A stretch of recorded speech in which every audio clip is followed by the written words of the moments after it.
How about, Kuya Mark, nagbuot-buot kag pirma without authorization? Ayan, that's also Falsification din.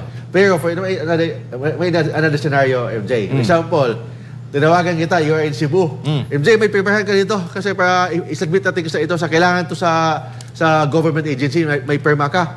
Attorney, pwede bang kopyahan mo lang pirma ko? Hindi ko marunong kasi mahirap. Baka may kaibigan kang golden hands. O, ginamit yung pirma mo. Ha? Pero with your authority. Ha? Pwede yun. Hindi yan falsification. Kasi ang falsification kasi, there must be intent to deceive or cause damage. Ikaw, may authority ka naman. Baka may tao ka dyan, attorney na kaya gayahin yung perma ko, permahin mo na. So, hindi yan sa falsification.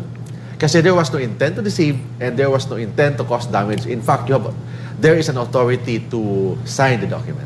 Yun yan. Basta may bad intention, Kuya Mark. From the principle of mens rea, you can be criminally liable if your mind is criminal. Pero if your mind is not criminal, good faith ka lang naman, akala mo, totoo yung dokumento na yun, peke pala, so hindi yan matatawag na falsification.